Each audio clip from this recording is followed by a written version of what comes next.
جج کے دفاع کے لیے بیٹھی ہوئی ہے. تاہم جو چیف جسٹس نے اینڈ میں ریمارکس دی, انہوں نے یہ کہا کہ بعد نظر میں ٹرائل کورٹ کے فیصلے میں غلطیاں ہیں, ہم آج مداخلت نہیں کریں گے, کل ہائی کورٹ میں ہونے والی جو سماعت ہے اس کو دیکھیں گے. ٹھیک ہے شبیہ, آپ نے بتا دیا آج کی عدالتی کارروائی سے متعلق کہا گیا ہے کہ کچھ غلطیاں ہیں لیکن ابھی ہم کچھ نہیں کہیں گے, کل ہم دیکھیں گے, اس کے بعد کوئی فیصلہ کیا جائے گا. عادل سعید عباسی بھی ہمارے ساتھ موجود ہیں. اب کل کیا ہونے جا رہا ہے ہم عادل سعید عباسی سے جان لیتے ہیں. عادل بتائیے گا, کہا گیا ہے کہ ٹرائل کورٹ کے فیصلے میں کچھ غلطیاں ہیں, آج ہم نہیں بتائیں گے, پہلے ہم دیکھیں گے کہ ہائی کورٹ کیا کرتا ہے, اگر ان سے کچھ نہ ہوا تو پھر ہم فیصلہ کریں گے.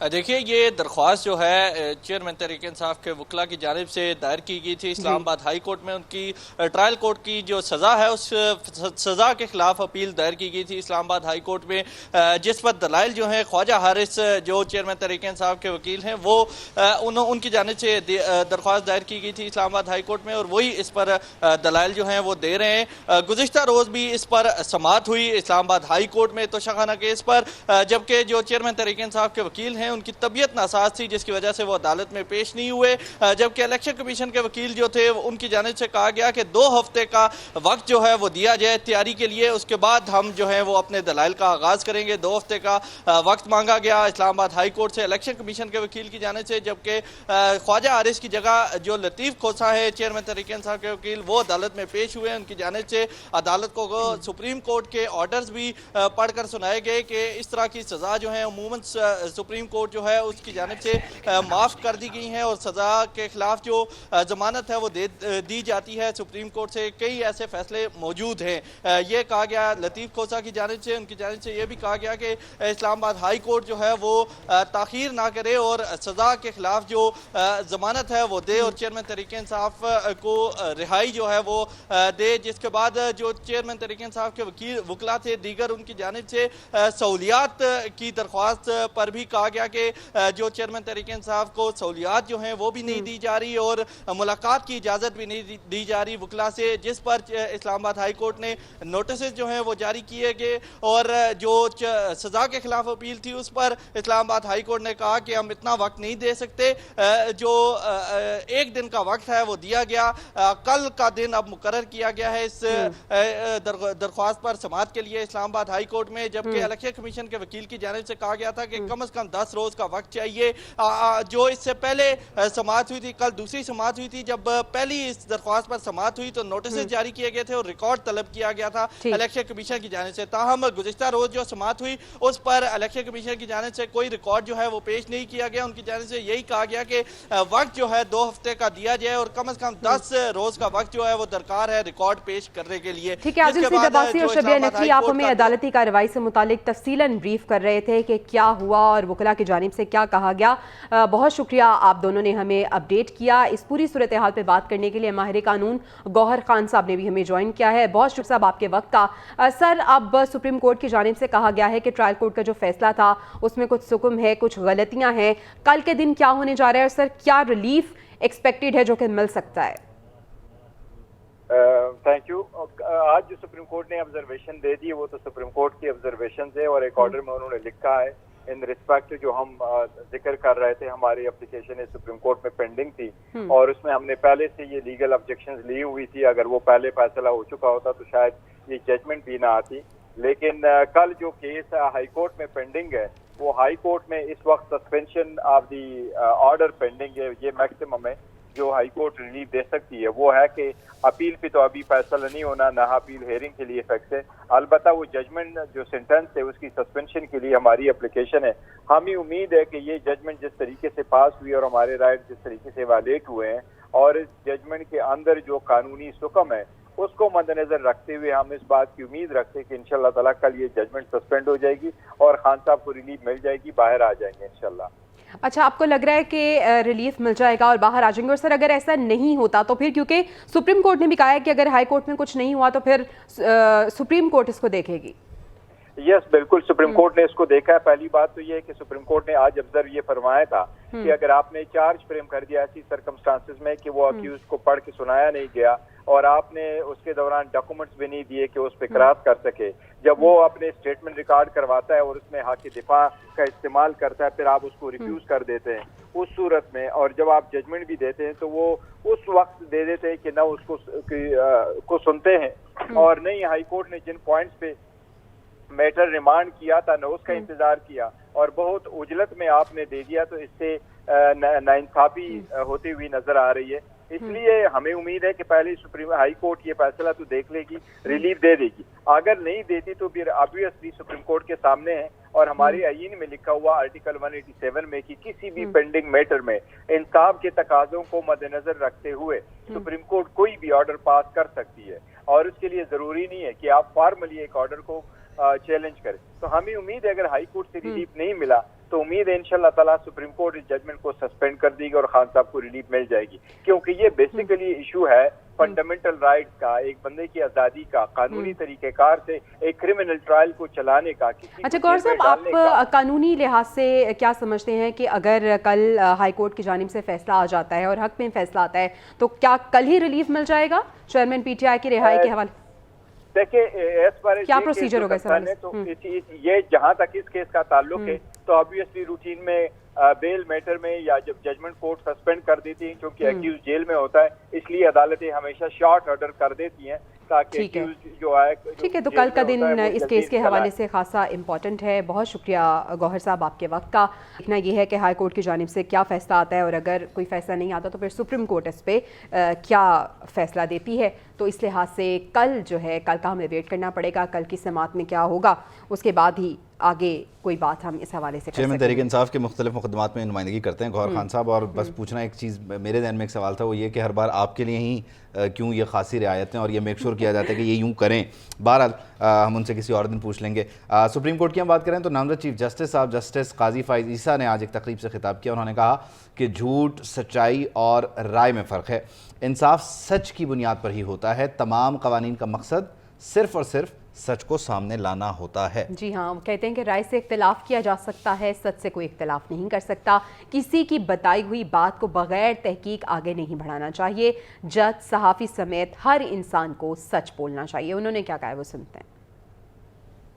آئین میں پریس کا بالخصوص ذکر ہے اور یہ آئین کی شق 19 ہے, فریڈم آف دا پریس. یہ ایک بنیادی حقوق ہے, نہ صرف آپ کا بنیادی حقوق ہے مگر ہر شہری کا بنیادی حقوق ہے, کیونکہ شہری اور آئین کا تعلق اور شہری اور سپریم کا تعلق آپ ہی کے ذریعے ہوتا ہے. آپ سے مراد ہے وہ صحافی جو سچ بیان کر کے سچی رپورٹنگ کریں. تو بہرحال جسٹس قاضی فائز عیسیٰ صاحب کو آپ نے سن لیا. ہمارے معاشرے میں آج تک سچ اور جھوٹ کی طرف ہمیں کوئی مسئلہ نہیں ہے, ہم آپ کے اس میں مین میخ نہیں نکالیں گے, برائی نہیں کریں گے. آپ پہنچ گئے کیونکہ hard work always pays off, تو ہمارا یہ ایمان ہے. ہم بھی آپ کے پڑوسی ہیں, اس پہ ہم بھی فخر کر لیتے ہیں. چلیں کوئی بات نہیں, آگے چلتے ہیں. جی, بٹگرام ریسکیو مشن کی ہم بات کرتے ہیں. کل کا پورا دن بٹگرام واقعہ ایک بڑا دل دہلا دینے والا واقعہ تھا, بڑا سسپینس اس میں تھا اور دعا کی جا رہی تھی کہ یہ جو مشن ہے یہ کامیاب ہو جائے. ریسکیو مشن تھا تو الحمدللہ اس میں کامیاب ہو گئے. بٹگرام میں خراب ہونے والی چیئر لفٹ, لیکن اگر ہم اس کی بات کریں تو وہ بدستور ہوا میں مولک ہے. خراب چیئر لفٹ کو اتارنے کا عمل آج شروع کیا جائے گا یہ بتایا جا رہا ہے, اور مقامی ریسکیو ماہرین چیئر لفٹ کو نیچے لائیں گے یہ بھی ذرائع بتا رہے ہیں. چیئر لفٹ نہ ہونے کے باعث لوگ خاصے پریشان ہیں کیونکہ ندی سے پیدل گزرنے پہ اب وہ مجبور ہیں, اور لفٹ کی خرابی کے باعث مقامی افراد کو آمد و رفت کے لیے 3 گھنٹے پیدل چلنا پڑتا ہے. تو وہاں پہ جو لوگ ہیں وہ اسی وجہ سے تو دیکھیں نا, کل بھی آپ کو یاد ہوگا کے لیے 3 گھنٹے پیدل چلنا پڑتا ہے. تو وہاں پہ جو لوگ ہیں اسی وجہ سے تو دیکھیں نا, کل بھی آپ کو یاد ہوگا ہم یہ بات کر رہے تھے کہ جو ڈولی ہوتی ہے یا یہ جو چیئر لفٹ بنائی جاتی ہے متبادل ذرائع جو آمد و رفت ہے اس کے لیے, اس کی وجہ یہ ہوتی ہے کہ سفر کو آسان بناتی ہے, لیکن آل دو اس کے اپنے چیلنجز بھی ہیں, مشکلات بھی ہیں. اب لوگ وہی سفر جو پہلے 10 منٹ میں اس چیئر لفٹ کے ذریعے کر رہے تھے وہ 3 گھنٹے پیدل سفر کر کے جا رہے ہیں. لیکن بہرحال اس کی برائٹر سائڈ یہ ہے کہ کل جو بچے پھنسے وہ ریسکیو کر لیے گئے, اس وقت وہ بخیر و عافیت ہیں. یہ جو ڈولی ابھی بھی ہوا میں معلق ہے اس کو بھی اتار لیا جائے گا. وزیر اعظم نے اس کامیاب ریسکیو آپریشن پر جشن منانے کا اعلان کیا. انوار اللہ کاکڑ کہتے ہیں کہ پاک فوج, ضلع انتظامیہ اور مقامی لوگوں نے ریسکیو آپریشن کامیاب بنایا. پاک فوج کی ریسکیو کارروائی نے ہمارا سر فخر سے بلند کیا. اسکول کے بچوں نے جس ہمت کا مظاہرہ کیا وہ یقیناً قابل ستائش ہے, اور اس حوالے سے بھی آپ کو ہم بتائیں گے, لیکن اسے کیا کہتے ہیں وہ سنتے ہیں. رات کو جب آخری بچے کے ریسکیو کی بات ہم تک پہنچی، بہت ہی زیادہ over ویلمنگلی we were over the مون، ہم بہت زیادہ خوش تھے اور اس کو ہم انشاءاللہ سیلیبریٹ بھی کریں گے۔ ان 7 بچوں نے، میں سمجھتا ہوں کہ پاکستان کو اوور آل اس کرائسس میں 7-8 گھنٹے گزرنے کے بعد دے کنٹریبیوٹیڈ ٹو یونیفائی اس، انہوں نے ہمیں اکٹھا کیا۔ جس طریقے سے وہاں پہ مقامی لوگوں نے، ضلعی انتظامیہ نے، فوج نے مل کے ایک جوائنٹ ایفرٹ کے تحت ان کو ریسکیو کیا، اور اس میں ان لوگوں کے ساتھ ساتھ یہ بچے ہیروئک انداز میں انہوں نے اپنے نروس کو کنٹرول کیا۔ تو انوار الحق کاکڑ صاحب کی گفتگو آپ نے سن لی ہے۔ پی این این کی ٹیم بٹگرام چیئر لفٹ جائے حادثہ پر پہنچی ہے، مقامی افراد نے شکایات کے انبار لگائے ہیں۔ شہری کیا کہہ رہے ہیں، ذرا آپ یہ بھی دیکھیں اور سنیں۔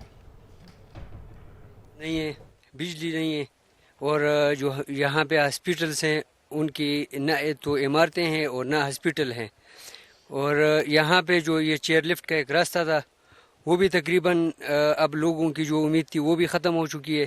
15, 18, 20 یا 30 ہزار کے قریب آبادی ہوگی، لیکن سہولیات کوئی نہیں، نہ روڈ کا سہولیات ہے، نہ اسپتال کا ہے اور نہ بجلی کا ہے۔ یہاں پر سڑک نہیں ہے، سڑک کا بہت بڑا مسئلہ ہے، بجلی بھی نہیں ہے، ٹیلی نار کا ایک ٹاور ہے، اس کے سگنل اکثر غائب ہوتے ہیں، اسپتال بھی نہ ہونے کے برابر ہے۔ ہم انتظامیہ کو بولتا ہے، وزیر اعلیٰ کو، وہ وزیر اعظم کی بھی بولتا ہے کہ ابھی یہ روڈ کے بندوبست یہاں علاقے کا کرو تو بڑا مہربانی ہوئے گا۔ جو ہمارا درفت کا جو ذریعہ ہے وہ بالکل نہیں ہے، ہم 2-3 گھنٹے پیدل سفر کریں گے، ہمیں سامان اور بیمار اور یہ جو اسٹوڈنٹ تھے اس کو اسکول جانے میں بہت زیادہ دشواری ہے۔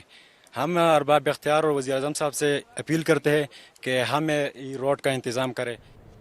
عبید، یہ تو تھے بٹگرام کے مسائل، لیکن ملکی کچھ دیگر مسائل کی بھی ہم بات کریں گے، لیکن اس آڑ میں بھی ہم وہی تمام مسائل ایک بار پھر سے ان کی بات کریں گے، کیونکہ وہ مسائل بہت زیادہ اہمیت کے حامل اس لیے ہیں کہ وہ عوام سے جڑے ہوئے ہیں، اور سوال بھی ایسے ہیں جو جواب طلب ہے اور ان کے جواب جاننا بہت ضروری ہے۔ ایک اہم سوال کہ انتخابات کب ہوں گے؟ اب ان انتخابات، عام انتخابات سے متعلق سیاسی منظرنامے پر ایک بڑی ہلچل یہ مچی ہے کہ الیکشن کی تاریخ کا فیصلہ کیا جائے۔ صدر مملکت نے چیف الیکشن کمشنر کو خط لکھ دیا ہے، اور چیف الیکشن کمشنر سکندر سلطان راجہ کو آج یا کل ملاقات کی دعوت بھی دے دی ہے، اور خط کے متن میں یہ کہا گیا ہے کہ 9 اگست کو وزیر اعظم کے مشورے پر اسمبلی کو تحلیل کیا، اور آئین کے تحت اسمبلی کی تحلیل کے بعد 90 دن میں صدر الیکشن کی تاریخ مقرر کرنے کا پابند ہے۔ صدر مملکت نے آئین کے آرٹیکل 48 سب کلاس 5A کا حوالہ دیا ہے، جس میں یہ کہا گیا ہے کہ اگر صدر مملکت وزیر اعظم کی ایڈوائس پر اسمبلی تحلیل کرتے ہیں تو پھر 90 دن میں الیکشن کروانے کے بھی وہ پابند ہیں۔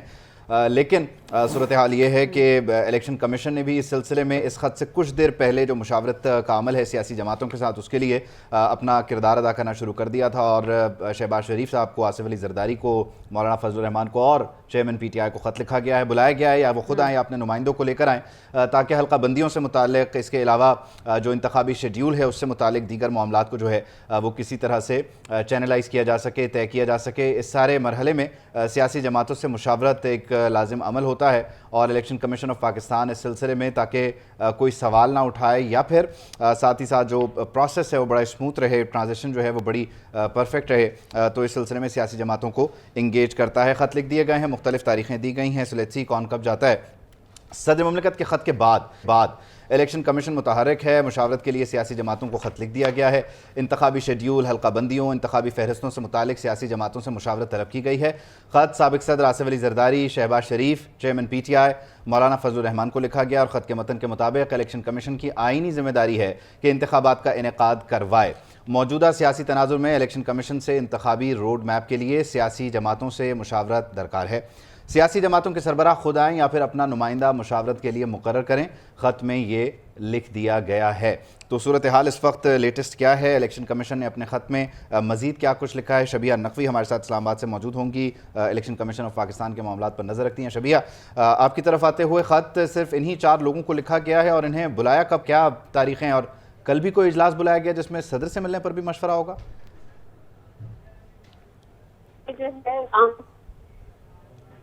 شبیہ دیکھیں ہمیں نظر آ رہی ہے کہ الیکشن کمیشن کی جانب سیاسی جماعتوں سے مشاورت کرنے کا فیصلہ کیا گیا ہے، اور یہ مشاورت نہ صرف جو ہے حلقہ بندی انتخابی فہرستوں کے حوالے سے ہوگی، بلکہ انتخابی جو شیڈول ہے اس حوالے سے بھی اور تاریخ کے حوالے سے بھی، اس حوالے سے الیکشن کمیشن کی جانب سے جو سیاسی جماعتیں ہیں ان کے بھی رہنما جو ہیں سیاست زرداری ہیں، مولانا فضل الرحمان ہیں، شہباز شریف اور چیئرمین پی ٹی آئی ہے، ان کو خط لکھ دیا گیا، ان کو یہ کہا گیا ہے کہ وہ خود اپنے نمائندے کو خود آئیں اپنے نمائندے کو بھیجیں. ہمیں آپ کو سننے میں کچھ مشکل ہو رہی ہے، لیکن بہرحال جو آپ بتانا چاہ رہی ہیں وہ ہم سمجھ گئے ہیں کہ ان 4 لوگوں کو خط لکھ دیا گیا ہے اور یہ آئیں گے یا پھر ان کے نمائندے آئیں گے. لیکن ساتھ ہی ساتھ جو چیف الیکشن کمشنر ہیں وہ صدر مملکت سے کم ملیں گے، اور جب ملیں گے تو ان کے پاس ان کے لیگل آپشنز کیا ہیں. صدر مملکت نے تو 48(5)(a) کا حوالہ دے دیا. تو اس ساری صورتحال میں اب طے یہ ہونا ہے کہ کل جو ملاقات ہوگی یا اس ملاقات کے لیے جو مشورہ ہے وہ یقینی طور پر بڑا امپورٹنٹ ہے، اور الیکشن کمیشن اس سلسلے میں متحرک ہو چکا ہے. بالکل ایسے الیکشن کمیشن کی اگر ہم بات کریں تو وہ واضح کر چکا ہے کہ عام انتخابات 90 دن میں نہیں ہو سکتے. الیکشن کمیشن نے متعلقہ اداروں کو بھی احکامات جاری کر دیے ہیں. الیکشن کمیشن کے جاری نوٹیفیکیشن کے مطابق حلقہ بندیاں 14 دسمبر کو مکمل ہوں گی. 14 دسمبر کو ہی حلقہ بندیوں کی حتمی اشاعت کی جائے گی. الیکشن کمیشن نے پرانی حلقہ بندیوں کو منجمد کر دیا ہے اور 1 سے 4 ستمبر تک حلقہ بندی کمیٹیوں کو ٹریننگ بھی دی جائے گی. حلقہ بندیوں کی ابتدائی اشاعت 9 اکتوبر کو ہوگی، اور اس طرح حلقہ بندیوں کے خلاف اپیلیں 10 اکتوبر سے 8 نومبر تک دائر کی جا سکیں گی. الیکشن کمیشن کی بات کریں تو 10 نومبر سے 9 دسمبر تک شکایات پر وہ سماعت کرے گا. تو یہ پورا پروسیجر ہے جس کو فالو کیا جائے گا. الیکشن کمیشن یہ بتا رہا ہے. عام انتخابات کب ہوں گے، یہ وہ سوال ہے کہ جس پر ایک آئینی، قانونی اور سیاسی بحث کا آغاز ہو چکا ہے. صدر مملکت نے چیف الیکشن کمشنر کو خط لکھتے ہوئے انتخابی تاریخ دینے کا اپنا آئینی حق جتایا ہے، تو وہیں سادہ قانون سازی کے ذریعے یہ معاملہ الیکشن کمیشن کا اختیار بنا دیا گیا ہے. اس سے پہلے الیکشن کمیشن نے انتخابات کا 90 روز میں انعقاد ناممکن قرار دیا. پیپلز پارٹی ہر صورت 90 دن میں انتخابات چاہتی ہے، جبکہ مسلم لیگ نون اس سلسلے میں کوئی واضح اور دو ٹوک موقف اپناتی نظر نہیں آ رہی. جبکہ انتخابات کے بر وقت انعقاد کے لیے سپریم کورٹ آف پاکستان کا دروازہ بھی کھٹکھٹا دیا گیا ہے. اس معاملے کو آپ کو سادہ انداز میں سمجھانے کی کوشش کرتے ہیں. قومی اسمبلی وزیر اعظم شہباز شریف کے ایڈوائس پر صدر مملکت ڈاکٹر عارف الوی نے 9 اگست 2023 کو تحلیل کی. یوں آئین کے آرٹیکل 48 سب کلاس 5(a) کے تحت یہ صدر مملکت کا اختیار ہے کہ اگر وہ اسمبلی تحلیل کریں تو 90 دن کے اندر انتخابات کا انعقاد یقینی بنانے کے لیے خود الیکشن کی تاریخ دیں گے. لیکن شہباز حکومت نے سادہ قانون جاری کے ذریعے جون 2023 میں الیکشن ایکٹ 2017 کے سیکشن 57(1) اور 58(1) میں ترمیم کے ذریعے صدر مملکت کا یہ اختیار الیکشن کمیشن آف پاکستان کو دے دیا. ایک اور اہم قانونی نقطہ یہ ہے کہ آئین کا آرٹیکل 51 سب کلاس 5 یہ واضح کہتا ہے کہ نئی مردم شماری منظور ہو جانے کے بعد قومی اسمبلی کی نشستیں آبادی کے تناسب سے صوبوں کو دی جائیں، اور نئی مردم شماری کی صورت میں آبادی کے لحاظ سے اسی آرٹیکل 51 کے سب کلاس 3(1) میں جہاں قومی اسمبلی کی 272 جنرل نشستیں اور 60 مخصوص نشستوں کے ساتھ یہ تعداد 332 بنتی ہے، اسے آئینی ترمیم کے ذریعے تبدیل کرنا ہوگا. لیکن اس آپشن پر عمل کے لیے نہ قومی اسمبلی ہے نہ آئینی ترمیم کے لیے سابقہ قومی اسمبلی میں عددی اکثریت تھی. لیکن اس کا راستہ الیکشن کمیشن کے پاس الیکشن ایکٹ کے چیپٹر 3 میں موجود آرٹیکل 17 کلاس 2 میں موجود ہے، جہاں آئین کے آرٹیکل 51 میں ہی موجود سیٹس کے لیے الیکشن کمیشن کے پاس آبادی کے تناسب سے حد بندی کا اختیار ہے، جس کے لیے الیکشن کمیشن کو 4 ماہ کا وقت درکار ہے. اور یوں 9 اگست کو تحلیل ہونے والی اسمبلی جس کے لیے انتخابات کو 9 نومبر سے پہلے ہونا لازم ہے وہ نہیں ہو سکتے، اور یوں ایک قانونی اور آئینی بحث کا آغاز ہوتا ہے، کیونکہ آئین کا آرٹیکل 224 سب کلاس 2 دو ٹوک اور واضح کہتا ہے کہ اسمبلی تحلیل ہونے کی صورت میں الیکشن ہر صورت 90 دن کے اندر ہوں گے. لیکن الیکشن کمیشن 5 اگست کے مشترکہ مفادات کونسل کے اجلاس میں مردم شماری کے بعد آرٹیکل 51 کے تحت نئی حلقہ بندیاں نہ ہونے پر کم از کم حد بندی کرے گا، اور اس کے لیے 4 ماہ کا وقت درکار ہے. اور پھر اس 4 ماہ کے عرصے میں حد بندی پر اٹھنے والے اعتراضات پہلے الیکشن کمیشن، پھر ہائی کورٹس اور پھر سپریم کورٹ تک جائیں گے اور معاملات طول پکڑ سکتے ہیں. اور پھر آئین کا آرٹیکل 224 90 دن میں انتخابات کا پابند تو بناتا ہے، لیکن ایک نیا تنازع کھڑا ہوتا ہے، اور اس سلسلے میں موجود سقم دور کرنے کا واحد راستہ سپریم کورٹ آف پاکستان کے ذریعے آئین کی تشریح کے ذریعے ہی ممکن ہے. تو یہ اب تک کے سادہ چیدہ نکات ہیں اور آپ کو سمجھانے کی ہم نے کوشش کی ہے. مزید اس معاملے کو ڈسکس کرتے ہیں. اسٹوڈیو میں ہمارے ساتھ موجود ہیں ہمارے گیسٹ فہد حسین صاحب، پریزیڈنٹ پی این این. فہد صاحب تھینک یو سو مچ. ہم نے کوشش کی ہے کہ جو معاملات ہیں، کیونکہ اس میں کانٹرڈکشن ہے، آئین کا آرٹیکل 58(5)(a) صدر کو یہ اختیار دیتا ہے کہ وہ اسمبلی تحلیل کریں تو الیکشن کی تاریخ دیں، پھر الیکشن ایکٹ 57-58 الیکشن کمیشن کو بااختیار بنا دیتا ہے. 62-63 جیسی تشریح ہوگی اور مانے گا کوئی نہیں. دیکھیے میرے خیال میں یہ بات تو آپ کی ٹھیک ہے کہ یہ عدالت میں جا رہا ہے معاملہ. جو 90 دن کا الیکشن کا معاملہ ہے اس میں اور بھی پٹیشنز ہوئی ہوئی ہیں, پارٹیز ہیں جو چاہتی ہیں کہ 90 دن کے اندر ہوں. تحریک انصاف اس میں پیپلز پارٹی نے بھی کیا ہے. تو اب جو میرے خیال میں ایک چیز تو یہ طے ہو گئی کہ آج جو صدر صاحب نے جو خط لکھ دیا ہے اس کی روشنی میں بھی اب یہ 90 دن یا جو الیکشن کمیشن کا موقف ہے کہ فروری تک جائے, اس میں ایک تنازع کھڑا ہو گیا ہے اور یہ تنازع جو ہے وہ اب عدالت میں جائے گا. اب اس کے بعد 2 سوال بنتے ہیں. ایک تو آپ کا کہ جی عدالت اگر جو مرضی فیصلہ دے دے اس کے ساتھ وہی ہوگا جو پنجاب کے الیکشن کے ساتھ ہوا تھا کہ ہوا میں اڑا دیا جائے گا, یا یہ ہے کہ وہ اگر فیصلہ اس طرح کا آ گیا تو پھر کیا مجبوراً وہ الیکشن جو ہیں وہ اس فیصلے کے تحت ہوں گے. یہ وہ کی فیکٹر ہے. لیکن اس میں 2 فیکٹر اور ہیں. پہلا فیکٹر یہ ہے کہ یہ عدالت کب سنے گی. یہ کون سی عدالت میں ہوگا؟ ستمبر کی 15 سے پہلے والی ہے, ستمبر کی 15 کے بعد یعنی یہ وہی والی؟ بات ہے کہ یعنی جو اس وقت موجودہ چیف جسٹس ہیں وہ یہ فیصلہ تو کر سکتے ہیں کہ میری ریٹائرمنٹ میں, جو کہ میرے خیال میں شاید 3 ہفتے رہ گئے ہیں شاید, اس کے اندر میں یہ فیصلہ سنا دوں. ایک ہی ہو سکتا ہے. دوسرا یہ ہو سکتا ہے کہ وہ کہیں کہ نہیں جی ٹھیک ہے یہ فیصلہ اگلے میں چھوڑ جاؤ, وہ دیکھیں گے. تو ایک تو فیکٹر یہ ہے. دوسرا فیکٹر یہ ہے کہ اگر لیٹس ازیوم وہ فیصلہ آتا ہے کہ نہیں جی الیکشن کمیشن جو کہہ رہا ہے وہی کریں, تو پھر تو ہمیں کلیئر ہو گیا کہ الیکشن جو ہیں فروری میں ہو رہے ہیں. اگر فیصلہ یہ ہوا, اب ہم مفروضوں میں جا رہے ہیں, پتنگ بازی تھوڑی کر لیتے ہیں, کر لیں, مفروضوں میں اگر جاتے ہیں, اگر یہ وہ فیصلہ کرتا ہے سپریم کورٹ کے نہیں 90 دن میں ہی ہونا ہے, تو پھر کیا ہوگا؟ اچھا, اس میں ایک چیز تو میں آپ کو بتا سکتا ہوں کہ میری ابھی پچھلے دنوں کئی لوگوں سے ایسے بات ہوئی اسی معاملے پہ. وہ لوگ جو فیصلہ ساز ہیں, اچھا, یا فیصلہ سازوں کے بہت قریب ہیں, ٹھیک ہے, کہ اگر ایسا ہو تو کیا ہوگا. ٹھیک ہے.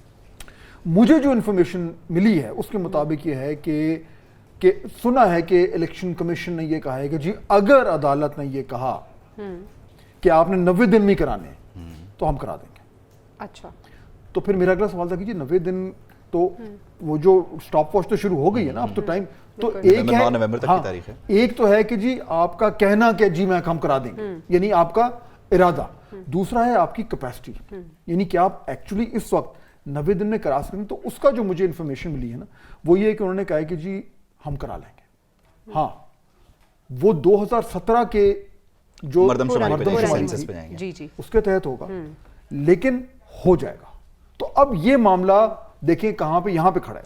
اچھا, اس میں 51 آرٹیکل جو ہے آئین کا, اس کی سب کلاس 3(1) یہ کہتی ہے کہ جب نئی مردم شماری منظور ہو جائے تو پھر نئی مردم شماری کے تحت جانا ہے. تو آپ جہاں بھی جائیں گے at the end of the day آپ کہیں نہ کہیں کانفلکٹ کریٹ کر رہے ہوں گے کانسٹیٹیوشن آف پاکستان. بالکل درست. اس کا ذمہ کون لے گا؟ ہاں, اب دیکھیں اس میں انٹرسٹنگ بات کیا ہے. انٹرسٹنگ بات یہ ہے کہ یہ جو 90 دن یا ڈی لمیٹیشن کے بعد کا جو معاملہ ہے, یہ کوئی ایک دم بریکنگ نیوز تو نہیں ہے, یہ تو بڑے عرصے سے چل رہا ہے. اور جو پچھلی پی ڈی ایم کی گورنمنٹ تھی وہ بھی یہ سوچ سمجھ کے انہوں نے یہ معاملہ شروع کیا تھا کہ جی وہ سی سی آئی میں گیا, پھر اس کے پر انہوں نے کہا کہ جی مردم شماری کرائیں, کہ اگر یہ عدالت میں جاتا ہے تو پھر ایک تو بالکل سیدھا ہے کہ جی آئین کہتا ہے 90 دن میں کرائیں, بات ختم. بالکل. لیکن جو دوسری سائڈ کا آرگیومنٹ ہے کہ نہیں ٹھہریں ایک سیکنڈ, ہم آپ کو جو موقف دے رہے ہیں وہ بھی آئینی ہے جس کا آپ ذکر کر رہے ہیں, اس کی تیاری ہو چکی ہے. اچھا, تو وہ آخری نقطہ, تو وہ جو آرگیومنٹ آنا ہے سپریم کورٹ میں جب یہ لگے گا, وہ آرگیومنٹ تیار ہے اور وہ وہی ہے جس کے آپ ذکر کر رہے ہیں, آئینی آرگیومنٹ ہے. اب جج کون سا مانتے ہیں وہ آتے ہیں. آپ کچھ کہنا چاہ رہے ہیں؟ جویریہ بھی کہنا چاہ رہی ہیں. میں آپ کی اجازت سے ایک چھوٹا سا پوائنٹ, آپ جو بات کر رہے ہیں کہ یعنی آرگیومنٹ بھی تیار ہے, فیصلہ سازوں یا جو فیصلہ سازوں کے قریب ہیں وہ آپ کو یہ بتا رہے ہیں کہ یہ مان بھی لیا جائے گا, تو اس کا مطلب ہے صرف نون لیگ کو بھی کلیئرٹی نہیں ہے, باقی تمام فریقین کھیل کے 90 دن میں الیکشن چاہتے بھی ہیں اور تیار بھی ہیں. عبید, ایک ہوتا ہے کلیئرٹی ہونا, ایک ہوتا ہے کلیئرٹی کہنا, دو الگ چیزیں ہیں. میرے خیال میں اس وقت زیادہ تر جو لوگ ہیں یا جو سٹیک ہولڈرز ہیں وہ نہیں چاہتے کہ 90 دن میں الیکشن ہو. زیادہ تر جو کہہ رہے ہیں وہ بھی نہیں چاہتے. اگین میں جو پہلے کہہ رہا تھا کہ کہنے میں اور اس میں, کیونکہ obviously پبلک کنزمپشن ہے, ٹیکنیکلی جب آپ کہتے ہیں کہ جی 90 دن سے آگے جائیں تو آپ ویسے تو آپ ایک ہلکی سی ایک ویک وکٹ پہ آ جاتے ہیں. تو الیکشن کمیشن کے کندھے پہ لوگوں نے صرف بندوق نہیں رکھی, توپ رکھی ہوئی ہے, اور نے کہا کہ جی الیکشن کمیشن جو کہے گا وہ ہم کریں گے. لیکن کیونکہ آج صدر صاحب نے بھی خط لکھ دیا ہے تو معاملہ عدالت میں جا رہا ہے. اب اصل بات یہ کہ عدالت میں جو آرگیومنٹس ہوں گے دونوں سائڈ سے, ایک کہے گا جی آئین یہ کہتا ہے, دوسرا کہے گا آئین یہ کہتا ہے, دونوں طرف آئین ہی ہے, دونوں طرف آئین ہے. تو اب یہ ایک انٹرسٹنگ سر اگر ہم ماضی کی بات کریں، جب شہباز شریف صاحب سے جو سابق وزیر اعظم ہیں ان سے بات ہو رہی تھی کہ الیکشنز کب ہوں گے، اسمبلی کب تحلیل ہوگی، تب تو اسمبلی کی ڈیٹ بھی نہیں تھی، تو انہوں نے تاریخ تو دے دی کہ اسمبلی تو اس ڈیٹ پہ تحلیل ہوگی، لیکن انہوں نے بال جو ہے وہ الیکشن کمیشن کے کورٹ میں ڈال دیا تھا کہ ان کا استحقاق ہے کہ الیکشنز کب ہوتے ہیں۔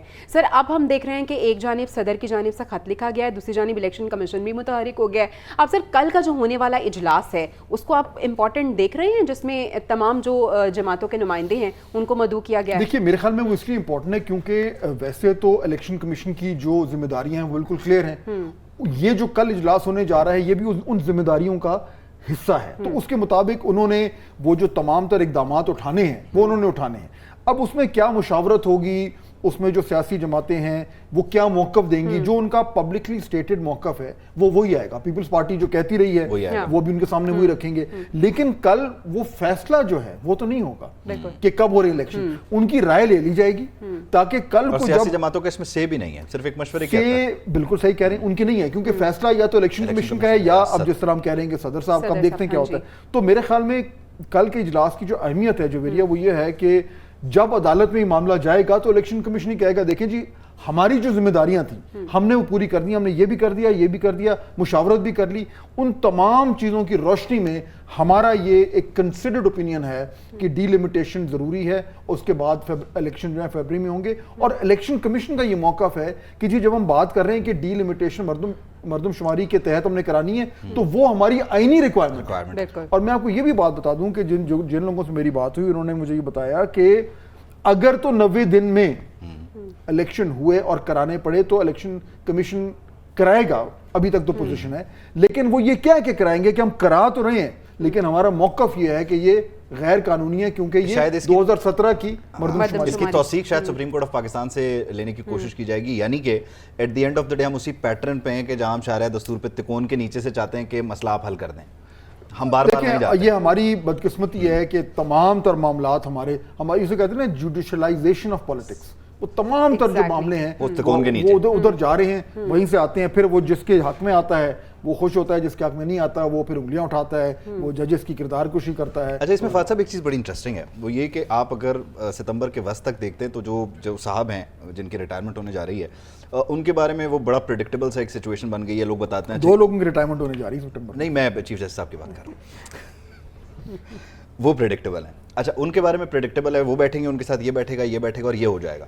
جو دوسرے بعد کی چیزیں ہیں جو ان کے بعد جنہوں نے چارج لینا ہے وہ تو ایک آپ کہہ لیجئے کہ ایک ابھی ان پیکڈ سی سچویشن ہے، وہ تو ایک جوا ہے، سٹا ہے، کسی کو نہیں پتا، اور اگر وہ بائی دا بک چلنے لگے اور آئین پاکستان کو انہوں نے لا کے پہلے دن بولا کہ جی اس کے تحت چلنا ہے تو پھر باقی لوگوں کی جو تیاری ہے وہ تو رہ جائے گی۔ بات ٹھیک ہے آپ کی، بالکل ٹھیک ہے، سرپرائزز دے سکتے یہ رسک تو ہے، یہ رسک تو بالکل ہے، اور میرے خیال میں اسی لیے الیکشن کمیشن جو کہ ایک آئینی ادارہ ہے اس کو بھی یہ اچھی طرح معلوم ہے کہ اس کی ایک اپنی پوزیشن ہے، اس کے اپنے اختیارات ہیں، لیکن اگر سپریم کورٹ کا ایک آرڈر آتا ہے چاہے وہ جج اے دے یا جج بی دے، وہ آرڈر ہے، اور اس کو اگر وہ ادارہ فالو نہیں کرتا تو پھر اس کے اوپر بھی ایک آئین کی خلاف ورزی کا الزام تو لگ سکتا ہے۔ تو یہ معاملہ جو ہے ایک طرف آئینی اور قانونی معاملہ ہے، ایک طرف اس کی سیاسی مجبوریاں اور سیاسی جو ہیں پیچیدگیاں ہیں، وہ باریکیاں ہیں، وہ دونوں طرف ہیں، اس لیے یہ اگلے چند ہفتے جو ہیں، اور صرف جو آرڈر آئے گا وہ بھی تو میٹر کرتا ہے نا، اگر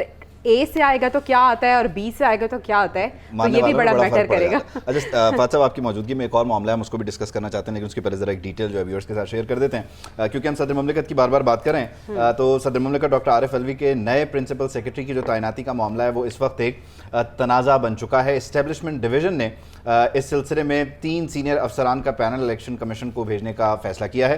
الیکشن کمیشن کی منظوری کے بعد یہ نام صدر کو بھیجوائے جائیں گے۔ نگران حکومت آنے کی وجہ سے کسی بھی اہم تعیناتی کے لیے الیکشن کمیشن سے پوچھنا ضروری ہو جاتا ہے۔ وفاقی سیکرٹری قومی ورثہ حمیرہ احمد نے صدر کے پرنسپل سیکرٹری کی ذمہ داری سنبھالنے سے معذرت کی ہے۔ یہ وہی افسر ہیں کہ جن کا نام صدر مملکت نے لکھ کر بھیجا تھا، تو جاتے جاتے صدر ذی وقار بے وقار بھی ہو رہے ہیں، اور پھر وقار صاحب نے بھی آگے سے جواب دے دیا ہے، حمیرہ صاحبہ نے بھی جواب دے دیا ہے، اور یہ آخری شرارت 48(3) والی بھی کر چکے ہیں، 5A والی۔ دیکھیے یہ جو ہے نا معاملہ انفارچونیٹ ہے جس طریقے سے وہ ہوا، اب اس میں بحث تو دونوں طرف سے ہو رہی ہے کہ جی جو صدر صاحب نے کہا وہ ٹھیک ہے یا وہ غلط ہے، وہ بھی اگین قانونی بحث ہے، تو میں اس میں اس طریقے سے نہیں جاؤں گا. لیکن اس کا جو فال آؤٹ ہو رہا ہے، جو آپ نے دیکھا کہ اب یہ ڈائریکٹلی بیوروکریسی کے اوپر اس کا امپیکٹ آ رہا ہے. جو سینئر بیوروکریٹس ان کو بھی نظر آ رہا ہے کہ جہاں پہ اتنے ہائی لیول پہ ایک اتنا انٹینس قسم کا ایک کانفلکٹ جو ہے وہ ایرپٹ کر گیا ہے، تو اس میں وہ جائیں گے تو وہ بھی پسیں گے. تو اب ظاہر بات ہے اس وقت کوئی بھی نہیں جانا چاہ رہا، پہلی بات. دوسرا دیکھیے یہ جو معاملہ ہے یہ اس میں الیکشن کمیشن کا رول اگین آتا ہے کہ جتنی بھی ٹرانسفر پوسٹنگز ہیں ابھی جو یہ ساری ہوئی ہیں، پچھلے دنوں آپ نے نوٹ کیا ہوگا 12-13 جو ہیں وہ بڑے سینئر لیول پہ سیکرٹریز چینج ہوئے ہیں، وہ سارے الیکشن کمیشن کی بنیاد پہ ہوئے ہیں. اس سے پہلے آپ کو یاد ہوگا کے پی میں پوری کابینہ جو ہے وہ فارغ ہو گئی ہے، وہ بھی کیونکہ الیکشن کمیشن نے کہا تھا. تو اس وقت الیکشن کمیشن کا نہ صرف یہ کہ اہم رول ہے بلکہ بہت با اختیار رول ہے. تو یہ جو ٹرانسفر پوسٹنگز ہو رہی ہیں، اور اس میں بیچ میں آپ کو بتاؤں کہ جو ایگزیکٹو ہے اس کو نارملی عادت نہیں ہوتی، وہ اپنی منمانی کرتے ہیں. اس وقت الیکشن کمیشن کے اوپر آ گیا ہے تو ہلکی پھلکی جو فرکشن ہے نا وہ بھی بائی دا وے ہو رہی ہے. لیکن یہ الیکشن کمیشن جو ہے وہ تھوڑا سا اپنے آپ کو ان کے جو اختیارات ہیں نا ان کو استعمال کر رہے ہیں، وہ اپنی مسل فلیکسنگ کر رہے ہیں. تو یہ جو ایوان صدر میں جو یہ کانفلکٹ چل رہا ہے، مجھے لگ رہا ہے کہ آنے والے دنوں میں تھوڑا سا اور کمپلیکیٹ ہو جائے. اچھا اس میں ایک چیز اور ہے جو ہم بات کریں بیوروکریسی کی، آخری سوال ہے، ویسے تو بہت ساری باتیں آپ سے کرنے والی. بیوروکریسی میں جو یہ مسئلہ ہے کہ ایک آفیسر جو ہے وہ دوسرے کی طرف نہیں جاتا، رجسٹرار سپریم کورٹ والا معاملہ بھی آپ کو یاد ہوگا قاضی فائز عیسیٰ، یہ ایک چیز انجیکٹ ہوئی سوسائٹی میں اوور آل اور بیوروکریسی میں بھی ہوئی، اور وہ اس کے ریزلٹس اب آ رہے ہیں. یہ بڑا خطرناک بہت عرصے سے ہوئی بھی ہے، اور اس کی وجہ سے بیوروکریسی پہ ایک امپیکٹ ہوا ہے. جو بھی افسر ہے وہ دیکھتا ہے کہ یہ جو اس طرح کا ایک پولیٹیکل پولرائزیشن ہے، سیاسی مستقبل لے کے چلتا ہے. لیکن انہوں نے اپنا کریئر بھی دیکھنا ہے نا. ہمارے ہاں یہ تو کلیئر ہے کہ بیوروکریسی میں بہت لوگ جو ہیں انہوں نے اپنی آئیڈینٹیفیکیشن کر لی ہے کہ جی یہ ان کے ساتھ ہیں، یہ ان کے ساتھ ہیں. جب گورنمنٹ چینج ہوتی ہیں تو کچھ لوگ جو ہے وہ نور نظر آ جاتے ہیں، کچھ لوگ جو ہے وہ چلے جاتے ہیں. تو یہ تو ایک ہو گیا ہے. لیکن اس کے بیچ لوگ یہ بھی دیکھتے ہیں کہ جی اس آنا جانا تو لگا رہتا ہے، لیکن ہمارے کریئر پہ تو نہیں کوئی امپیکٹ آ رہا. اب جو ایوان صدر میں ہوا ہے، اب اس میں ظاہر بات ہے اگر کل کو یہ پروو ہوتا ہے کہ وہ جو سیکرٹری صاحب تھے ان کی غلطی تھی تو پھر ان کے کریئر پہ یہ دھبا آتا ہے. اچھا کل وہ ہو نہ ہو، لیکن اگر آپ ایک اس طرح کی سچویشن میں انوالو ہو گئے جہاں پہ آپ کے اوپر کچھ چیز آ سکتی ہے تو بیوروکریٹ تو پھر تھوڑا سا گھبرائے گا اور وہ چاہے گا کہ کانفلکٹ سے میں اپنے آپ کو ذرا دور ہی رہوں. خیر فاتح صاحب، thank you so much for your time. کافی زیادہ جو معاملات ہیں ہم نے ان کو ڈسکس کیا. بہرحال ہم آپ کو آئندہ بھی دعوت دیتے رہیں گے. ہمیں بہت اچھا لگا کہ آپ نیوز روم میں ایک بار پھر سے آئے، اور جس طرح عبید کرے ہم کو پھر ہم بلاتے رہیں گے اور اس طرح آپ سے بات کرتے رہیں گے. تھینک یو سو مچ. ابھی ایک اور اہم نوعیت کا معاملہ ہے. سپریم کورٹ میں آج کے روز سماعت ہوئی ہے توشہ خانہ کیس سے متعلق، اور ٹرائل کورٹ کے فیصلے میں غلطیاں سپریم کورٹ نے پوائنٹ آؤٹ کر دی ہیں. ہائی کورٹ کو کہا ہے کل اس معاملے کو سنیں. اب کل کا دن اس تناظر میں بڑا امپورٹنٹ ہو جاتا ہے کہ توشہ خانہ کیس میں جو سابق وزیر اعظم اٹک جیل چلے گئے ہیں وہ اس فیصلے کی حیثیت کیا ہے. ٹرائل کورٹ کا فیصلہ ہائی کورٹ میں چیلنج ہے، اور کیونکہ ہائی کورٹ کے آرڈرز پر ٹرائل کورٹ نے یہ فیصلہ کیا تھا تو ہائی کورٹ کا وہ پہلے والا جو آرڈر ہے اس کی کیا اسٹینڈنگ ہے، اس کی کیا حیثیت تھی، اس کو چیلنج کیا گیا ہے سپریم کورٹ میں. تو یہ لیئر بائی لیئر پروٹیکشن لینے کی پاکستان تحریک انصاف کی طرف سے جو کوشش کی گئی ہے، اس کا نتیجہ کیا نکلتا ہے یہ ڈیفینیٹلی کل پتہ چل جائے گا جب ہائی کورٹ اس سارے معاملے کو سنے گا. آج کے دن چیف جسٹس نے بڑے اہم ریمارکس دیے ہیں کہ بادی نظر میں ٹرائل کورٹ کے فیصلے میں کچھ غلطیاں ہیں، لیکن ہم ابھی مداخلت نہیں کریں گے. پہلے ہائی کورٹ میں ہونے والی سماعت کو دیکھیں گے، اور دوران سماعت سپریم کورٹ نے توشہ خانہ کیس اسلام آباد ہائی کورٹ کو واپس بھجوانے کا اندیہ دے دیا ہے، اور یہ کہا ہے کہ پہلے اسلام آباد ہائی کورٹ اس کو دیکھے، اگر پھر کوئی بات نہیں بنتی تو اس کے بعد ہم اس پہ فیصلہ کریں گے. تو چیئرمین پی ٹی آئی کی توشہ خانہ کیس میں سزا کے خلاف اپیلیں داخل کی گئی تھیں. اسلام آباد ہائی کورٹ میں درخواست پر سماعت ہوئی اور عدالت نے لطیف کھوسہ اور بابر اعوان کی چیئرمین پی ٹی آئی سے ملاقات کروانے کا اب حکم بھی دے دیا ہے. تحریری فیصلے میں لکھا گیا ہے کہ الیکشن کمیشن نے اپیل پر تیاری کے لیے 2 ہفتوں کا وقت مانگا. درخواست دوبارہ سماعت کے لیے 24 اگست کو مقرر کر دی گئی ہے. تو یہ ہے پوری صورتحال توشہ خانہ کیس سے متعلق. اب دیکھنا یہ ہے کہ کل کے روز جو یہ سماعت ہونے جا رہی ہے اب اس میں کیا فیصلہ ہوتا ہے. جس طرح سے قانونی ماہر بھی ہمارے ساتھ موجود تھے، وہ کہتے ہیں آپشنز ہیں، ہو سکتا ہے کہ ریلیف مل جائے، اور اگر نہیں ملتا تو کیا. ایک طرح سے آپ کہہ رہے ہیں کہ ان کے لیگل ٹیم کا حصہ ہیں تو ان کی امیدیں دوسری طرف سے ہیں، جبکہ کچھ جو مخالف نقطہ نظر کے لوگ ہیں وہ یہ سمجھتے ہیں کہ ہائی کورٹ کا جو پہلے کا فیصلہ تھا جس میں انہوں نے کہا کہ جج ہمایوں دلاوری اس معاملے کو سنیں گے، قابل سماعت ہونے نہ ہونے سے متعلق جو فیصلہ کیا گیا تھا وہ سمجھتے ہیں کہ وہ ٹھیک تھا. لیکن بہرحال میرے آپ کے ٹھیک کہنے کہنے یا نہ کہنے سے کچھ نہیں ہوتا. یہ سارے معاملات جو ہیں ان کے لیے ایک لیگل جو فرنٹ ہے اس سے ان کی توثیق ہونا بڑا ضروری ہے. تو ہائی کورٹ کا بھی دروازہ کھٹکھٹایا گیا ہے, سپریم کورٹ آف پاکستان کا بھی دروازہ کھٹکھٹایا گیا ہے, اور جو ہائی کورٹ کی غلطیاں وہ سپریم کورٹ لے جائی گئی ہیں اور جو ٹرائل کورٹ کی غلطیاں ہیں وہ ہائی کورٹ لے جائی گئی ہیں. ٹھیک ہے, عابد زبیری صاحب ماہر قانون ہمارے ساتھ موجود ہیں, ان سے ہم جان لیتے ہیں کہ قانون کیا کہتا ہے. آج جو ریمارکس آئے ہیں چیف جسٹس کی جانب سے اس کے تناظر میں اب کل جو سماعت ہونے جا رہی ہے تو کیا ریلیف ملتا ہوا نظر آ رہا ہے چیئرمین پی ٹی آئی کو؟ عابد صاحب. بسم اللہ الرحمن الرحیم. میری ڈیزگنیشن اس وقت president supreme court bar association ہے. جی پلیز. جی ماہر قانون تو ہوں گا لیکن جی ٹھیک ہے. جی تو دیکھیے سب سے بڑی یہ بات ہم نے آپ کے چینلز پہ پہلے بھی آ کے کہی ہے کہ جو فیصلہ ہمایوں دلاور صاحب کا تھا اس میں بہت سیریس غلطیاں ہیں. میرٹ کی میں ابھی بات نہیں کر رہا. اور جس طرح سے کیس ریمانڈ ہوا تھا فرام دا ہائی کورٹ, ان کا آرڈر ریگارڈنگ جورسڈکشن انہوں نے ہائی کورٹ نے سیٹ اسائڈ کیا تھا 2 دفعہ پہلے, اور ان سے کہا تھا کہ آپ اس پہ ان کی جورسڈکشن کا ایشو ڈیسائیڈ کر کے پھر میرٹس پہ جائیں. لیکن جو ایک چیز بڑی ہائی کورٹ میں عجیب سی ہوئی کہ ان کی جو اپلیکیشن تھی عمران خان صاحب کی ریگارڈنگ کہ جی ان کی سائٹ کلوز کر دی ہے, ان کو گواہان کا پیش کرنے کا موقع نہیں دیا, وہ پینڈنگ رہی کورٹ میں, اسلام آباد ہائی کورٹ میں.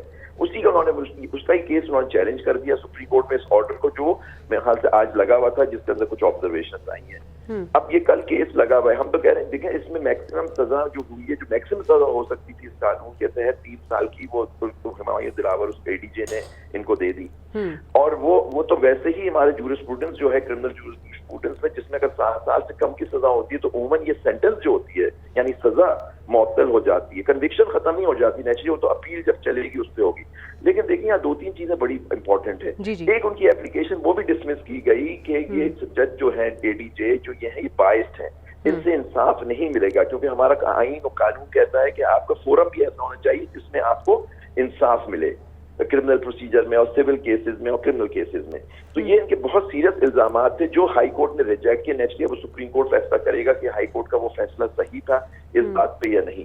لیکن ایک اور جو بات ہمیں بعد میں پتہ لگی کہ ان جج صاحب کی چھٹی بھی سینکشن کر دی گئی تھی چیف جسٹس صاحب نے 5 تاریخ سے. تو یہ کیا جلدی تھی کہ انہوں نے جلدی میں ایک فیصلہ کر دیا, ان کو سزا دینی تھی, اور باتیں آپ کے چینل پہ چل رہی تھی کہ جی 4 تاریخ کو ان کو سزا ہو جائے گی. تو یہ دیکھیے نا, جو باتیں آپ لوگوں کو پتہ تھی, ہم لوگوں کو نہیں پتہ تھی, لیکن آپ کے چینل پہ یہ باتیں ہو رہی تھی کہ جی ریمانڈ ہی ہو رہا ہے یہ سزا دینے کے لیے ان کو. اور دیکھیے سزا ہوئی, اور جس طرح سے وہ ایگزیکیوٹ ہوئی کہ ابھی اریسٹ وارنٹ نہیں ایشو ہوا, وہ وہاں سے گرفتار ہو کے اٹک جیل بھجوا دیے گئے.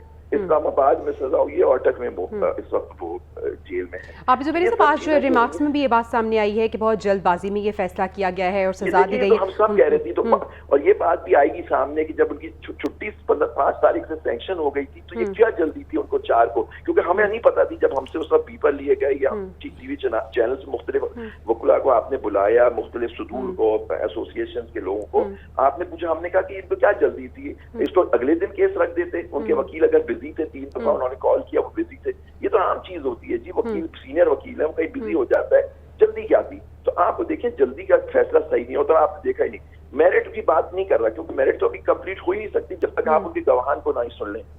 ان کی کیا. اچھا عابد صاحب, اب یہ کہا گیا ہے کہ ٹرائل کورٹ کے فیصلے میں کچھ سکم تو تھا, غلطیاں تھیں, ہم ابھی اس کو نہیں بتا رہے کہ کون سی تھی, لیکن اب ہائی کورٹ فیصلہ کرے گا, اور ہائی کورٹ سے اگر فیصلہ نہیں ہوا تو پھر سپریم کورٹ اس کو دیکھے. تو سر جی نہیں دیکھیے سپریم کورٹ میں کیس مجھے نہیں معلوم اس میں اگلی تاریخ کیا رکھی ہے سپریم کورٹ نے اس کیس کی جو آج لگا ہوا تھا. لیکن دیکھیے آج انہوں نے دونوں چیزوں پہ اپیل کی ہے. ایک انہوں نے کہا ہائی کورٹ پہ بھی ان کو اعتماد نہیں ہے, یہ ان کے وکیل بکلا نے وہاں یہ گراؤنڈ بھی لیا ہے. پہلے بھی اپلیکیشن دے چکے ہیں کہ یہ چیف جسٹس صاحب جو ہمارے جو معزز چیف جسٹس صاحب ہیں وہ کیس نہ سنیں.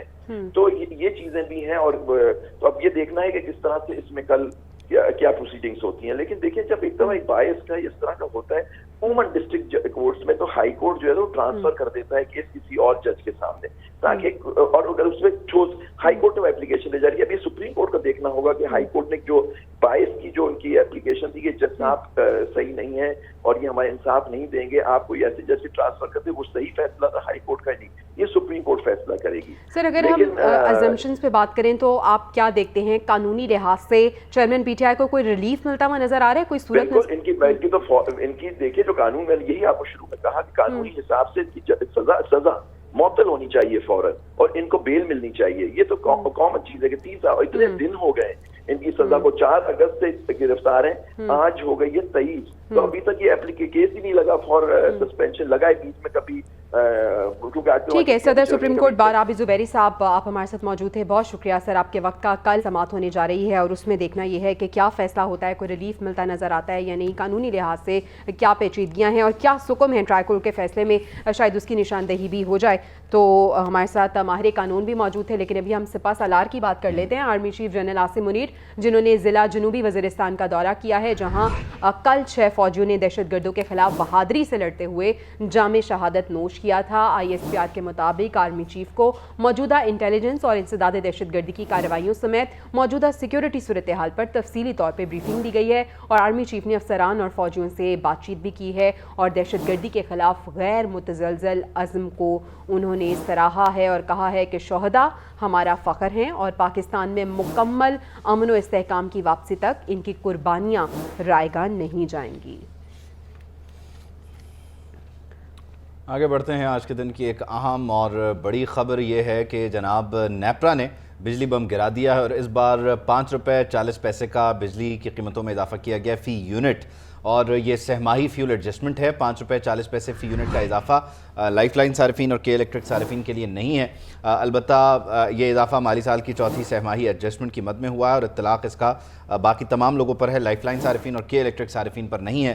تو کیونکہ بجلی کی قیمتوں میں اضافہ اس لیے ہو رہا ہے کہ فیول کی قیمتیں عالمی مارکیٹ میں بڑھ رہی ہیں, خام تیل کی قیمتیں بڑھ رہی ہیں, پھر ہمیں ہمارے ہاں ڈالر کی جو قدر ہے اس میں اضافہ ہو رہا ہے, روپیہ جو ہے وہ غیر مستحکم ہے, تو ہمیں ڈالر جو ہے وہ لینا پڑ رہا ہے زیادہ پیسے خرچ کر کے, یعنی زیادہ روپے خرچ کر کے $1 ملتا ہے, اور پھر اس $1 سے پھر ہم جو ہے وہ جب تیل خریدتے ہیں, آلریڈی مہنگا تیل ہے, مزید ہمارا روپیہ گرتا ہے, تو وہ ایک وجہ بنتی ہے کہ ہمارا پیٹرول مہنگا ہو. پھر پیٹرول مہنگا ہونے پر, کیونکہ ابھی حال ہی میں 20 روپے کا اضافہ ہوا, 17 روپے کا اضافہ ہوا, تو 37 روپے کا اضافہ یہ کم از کم 1 مہینے میں ہو گیا, تو پھر اس کی جو آپ کہہ لیجئے کہ اثر ہے وہ بجلی کی قیمتوں پر پڑتا ہے.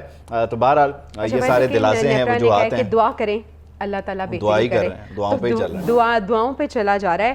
اور اگر یہ نیپرا نے اور پیمرا نے اور باقی سب نے جو ہے وہ دعاؤں پہ چلنا ہے تو پھر ٹھیک ہے, ہم دعائیں کر لیتے ہیں. بالکل ایسے ہی ہے. 5 روپے 40 پیسے اضافہ ہوا, اور اس کے بعد کہا گیا کہ اب دعا کریں اللہ سے. میرے خیال میں اس لیے کہا گیا کہ دعا کریں کہ اب مزید اضافہ نہ ہو, جو کہ لگتا نہیں ہے کہ رکے گا, لیکن خیر عوام اس سے خاصے پریشان ہیں, اور بجلی کی قیمت میں 5 روپے 40 پیسے فی یونٹ اضافہ ہوا ہے. اضافہ مالی سال کی چوتھی سہ ماہی ایڈجسٹمنٹ کی مد میں یہ اضافہ کیا گیا ہے. میاں انجم نثار صاحب ہمیں جوائن کر رہے ہیں, سابق صدر FPCCI, ان کو شامل گفتگو کرتے ہیں. میاں صاحب thank you so much for your time. یہ جو صورتحال ہے, یقینی طور پر اگر نیپرا بھی کہہ رہا ہے دعا کریں, تو اس کا مطلب یہ ہے کہ ابھی جو کچھ ہو رہا ہے اس سے برا ہونے والا ہے, پھر دعا ہی کرتے ہیں مل کے. بس جی دعاؤں سے تو نہیں, کچھ حکمت عملی کرنے کی بھی ضرورت ہے. ایکچولی اس انداز سے پرائسز بڑھ رہی ہیں. اب آج آپ نے بتایا کہ 5 روپے 40 پیسے نیپرا نے بجلی کی پرائز بڑھائی ہے. انفلیشن آلریڈی اتنی زیادہ ہے کہ عام بندہ تو بیچارہ پس کے رہ گیا ہے, اور وائٹ کالر تقریباً آلموسٹ ختم ہوتے جا رہے ہیں. یقین مانے ایسے ایسے فون آتا ہے, دل ایسے کو تکلیف ہوتی ہے کہ جن لوگوں نے کبھی ہاتھ نہیں بنایا تھا, آج وہ بیچارے جو ہے نا سفید پوش لوگ ہاتھ بنانے پہ مجبور ہیں. آپ کو آلریڈی اندازہ تو ہے ہی کہ انفلیشن بہت زیادہ ہے. فوڈ انفلیشن آلموسٹ 40% سے اوپر ہے. پھر مارک اپ آپ کو پتا ہے کہ وہ بھی بڑھتا چلا, کنٹینیوسلی بڑھ ہی رہا ہے, اور 22% مارک اپ, 3-4% فردر آپ بینکوں کو دیتے ہیں, 25% وہ ہے. آپ کی ایل سیز پہلے کھل نہیں رہی. سو ایک طرف آپ کے پاس را مٹیریل اویلیبل نہیں ہے, کاروبار جو ہے 1/3 رہ گیا ہے, اور لیکن اس میں میاں صاحب دیکھیں ایک کمپرومائز, روزگار بھی جو ہے وہ کافی جو ہے وہ نہیں ہے, لو ہو گیا ہے.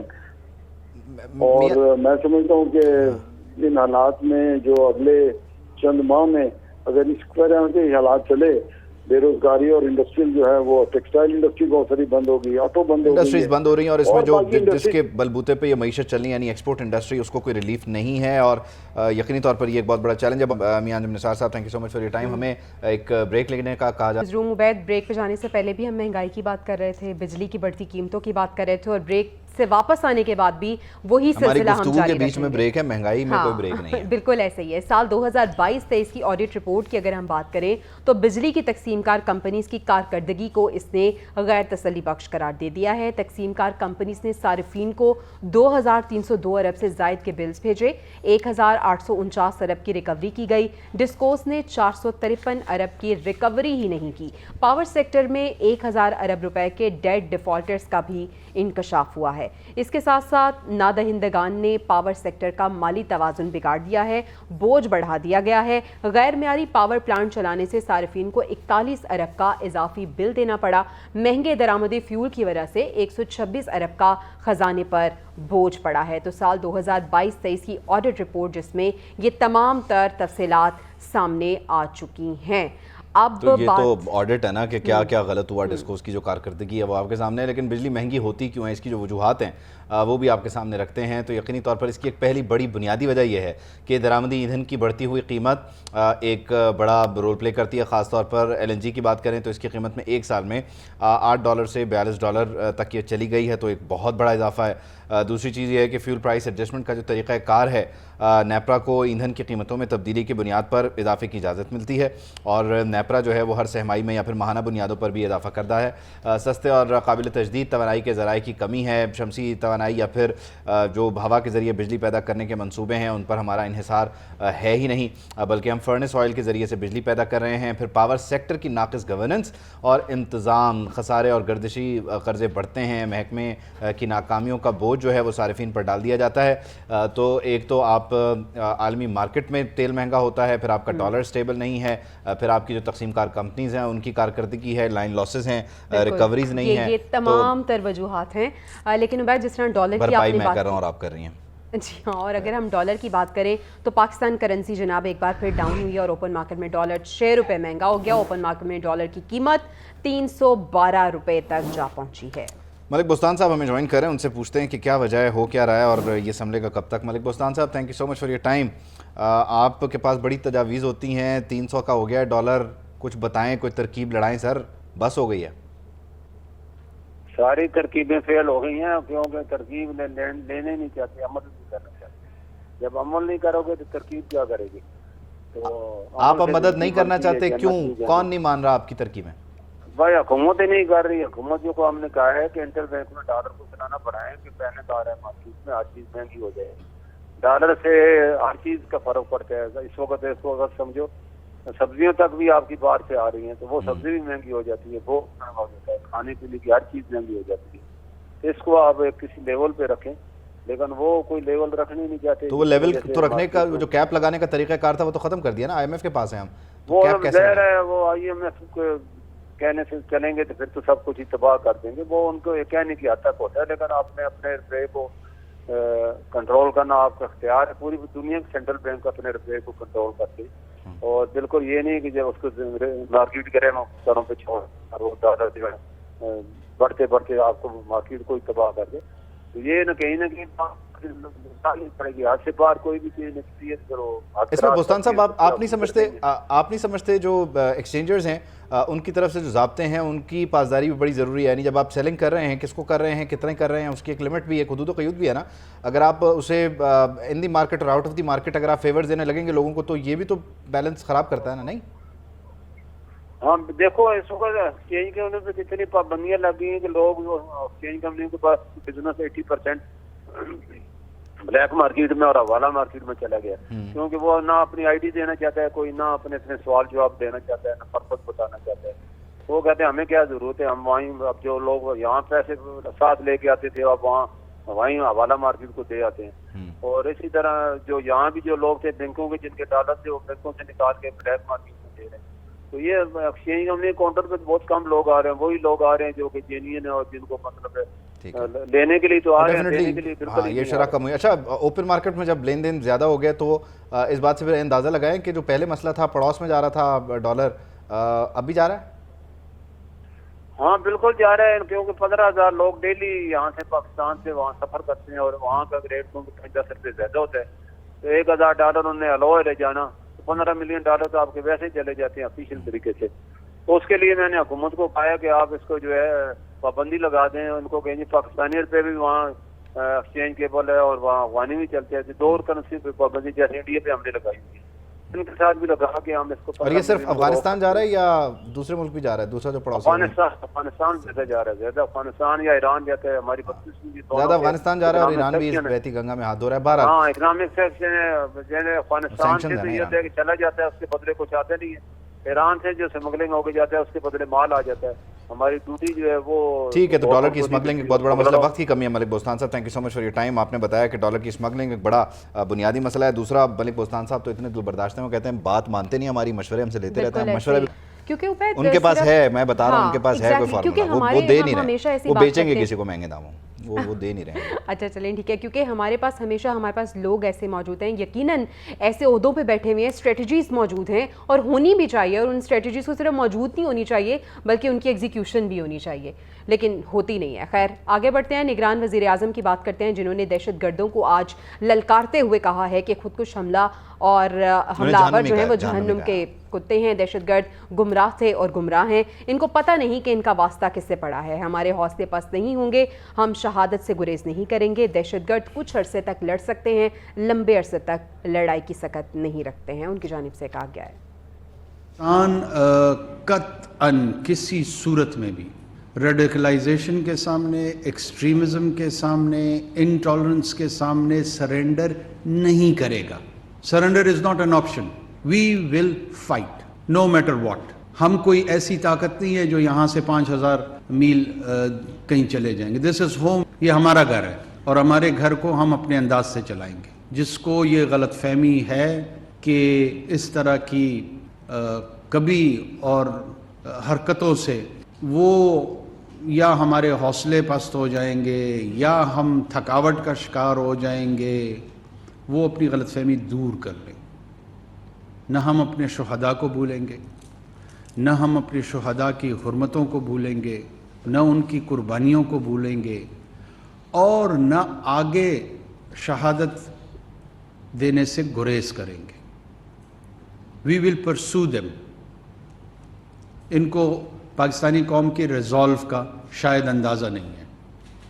میں دوبارہ ری ٹریٹ کر دوں کہ ہم اپنا ٹیکس کلیکشن خود کر کے اپنے لا انفورسمنٹ پہ اسی ٹیکس کا پیسہ لگا کے اپنا نظام چلا رہے ہیں. ہم کسی خیرات پہ یہ لڑائی نہیں لڑ رہے. ایک جانب ہم نے دیکھا ہے کہ نگران وزیر اعظم انوار الحق کاکڑ جو ہیں وہ دہشت گردوں کو للکارتے ہوئے نظر آ رہے ہیں. دوسری جانب سپہ سالار نے بھی آج لاؤڈ اینڈ کلیئر میسج دے دیا ہے. اس سب پہ بات کرنے کے لیے سید محمد علی ماہر سلامتی امور ہمارے ساتھ موجود ہیں. بہت شکریہ سید علی صاحب آپ کے وقت کا. سر آپ کس طرح سے دیکھ رہے ہیں ایک جانب تو دہشت گردی کے یہ بڑھتے واقعات اور دوسری جانب ہم دیکھ رہے ہیں کہ مشترکہ پالیسی اپنائی جا رہی ہے جو عسکری اور حکومتی جو قیادت ہے وہ ایک پیش پہ نظر آ رہی ہے اور دو ٹوک موقف ہے ان کا؟ بہت شکریہ جناب. دیکھیں اس کے 3 پہلو پہ میں بریفلی بات کرنا چاہوں گا. پہلا پہلو تو یہ ہے کہ یہ ایک خوشائند بات ہے کہ پاکستان کی سیاسی قیادت اور پاکستان کی فوجی قیادت دونوں جو ہیں وہ کاؤنٹر ٹیررزم کے حوالے سے ایک ہی سوچ رکھتے ہیں. ان کی کمٹمنٹ بھی یکساں نظر آتی ہے اور تاکہ یہ ڈیسیجن میکنگ کے لیے بہت امپورٹنٹ ہے. دوسرا پہلو یہ ہے کہ اگر کوئکلی آپ اس کو کمپیئر کریں کہ اب سے تقریباً 1.5 سال پہلے آپ کو نظر آ رہا تھا جو حکومت برسر اقتدار تھی اس نے بہت زیادہ سمپتھی کا مظاہرہ کیا تھا ان دہشت گرد تنظیموں کے حوالے سے, جس کو ان تنظیموں نے ٹائم بائی کرنے کے لیے اور اپنے آپ کو ری انفورس کرنے کے لیے اور اپنی صلاحیتوں میں اضافے کے لیے استعمال کیا. تو میں اس بات کو ایک خوشائند بات سمجھتا ہوں کہ جو موجودہ فوجی قیادت ہے اور جو موجودہ سیاسی قیادت ہے اس کو اس بات کا ادراک ہے کہ یہ غلطی تھی اور دہشت گردی کا جامعہ انداز میں فیصلہ کن انداز میں خاتمہ جو ہے وہ ملک کی قومی سلامتی کی ایک بہت اہم ضرورت ہے. یہ اس کا دوسرا پہلو ہے. تیسرا پہلو یہ ہے کہ جیسے ہی آپ نے دیکھا کہ پاکستان آرمی کی کمانڈ چینج ہوئی تو اس کے بعد انہوں نے اس وقت کی بھی سیاسی قیادت کو کانفیڈنس میں لیا اور موجودہ سیاسی قیادت نے مزید زیادہ سپورٹ کا اظہار کیا ہے اس حوالے سے. اور آپ کو نظر آیا کہ پچھلے چند ماہ میں کاؤنٹر ٹیررزم کے حوالے سے بہت کامیابیاں بھی حاصل کی گئی ہیں. بلوچستان میں بھی فاٹا کے جو اضلاع ہیں ان میں بھی. تو آبویسلی کل بھی آپ جانتے ہیں کہ 6 شہادتیں دی گئی ہیں, آج بھی کچھ کامیابیاں حاصل ہوئی ہیں اور آرمی چیف نے آج ساؤتھ وزیرستان کا وزٹ بھی کیا ہے. اچھا, لیکن میں آخری بات جو کرنا چاہتا ہوں وہ آپ کے توسط سے سب سے زیادہ اہم ہے, اور وہ یہ ہے کہ کاؤنٹر ٹیررزم جو اسٹریٹجی ہوتی ہے نا, وہ ملک کے چونکہ آپ اپنے جغرافیے اور اپنے معاشرے کے اندر لڑ رہے ہوتے ہیں, تو اس میں جس طرح پاکستان کے وزیر اعظم نے بالکل صحیح کہا کہ یہ جنگ صرف فوج کی جنگ نہیں ہوتی ہے, یہ پوری قوم کی جنگ ہوتی ہے. تو اس میں تمام سیاسی جماعتوں کو, میڈیا کو اور تمام شعبوں کو مل کے فوج کے شانہ بشانہ کھڑا ہونا بہت ضروری ہے. اور اس لیے مجھے احتمال یہ ہے کہ جو پی ٹی آئی تھی اس نے تو ایک سمپتھی کا مظاہرہ کیا تھا جس کو دہشت گردوں نے یوز کیا. اسی طرح پی ٹی ایم کا بھی جو طرز عمل ہے وہ کافی تشویشناک ہے, کیونکہ وہ فوج کے حوالے سے جو شک و شبہات پیدا کرنے کی کوشش کرتے ہیں اور ریاستی اداروں اور عوام کے درمیان غلط فہمیاں پیدا کرنے کی کوشش کرتے ہیں. دہشت گرد عناصر جو ہیں لیکن سر پاک فوج کو ہم نے ہمیشہ دیکھا ہے کہ وہ کسی بھی مشکل وقت میں, مشکل گھڑی میں ہمیشہ قوم کے ساتھ ہوتی ہے, اور قوم بھی جو ہے وہ اپنی پاک فوج کو خراج عقیدت پیش کرتی ہے. سر اس سے پہلے بھی ہم نے دیکھا تھا کہ سپہ سالار کی جانب سے جب بلوچستان کے دورے پہ تھے اور انہوں نے وہاں کے قبائلی مائدین سے بھی گفتگو کی, اس وقت بھی بڑا واضح موقف انہوں نے رکھا تھا. انہوں نے اندرونی اور بیرونی دشمنوں کے حوالے سے بات کی تھی. آج بھی جب انہوں نے دورہ کیا تو آج بھی انہوں نے ایک کلیئر میسج دیا ہے. دہشت گردی کے واقعات میں یہ میسیجز اور ان کی ٹائمنگز کتنے امپورٹنٹ آپ سمجھتے ہیں سر؟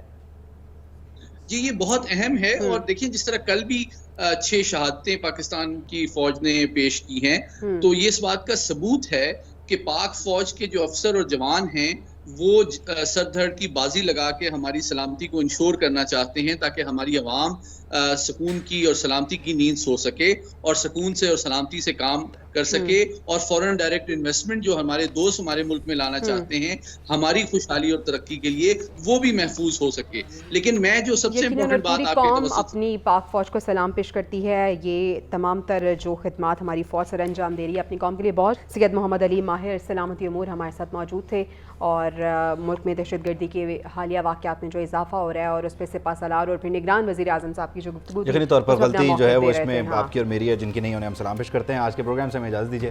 اللہ حافظ.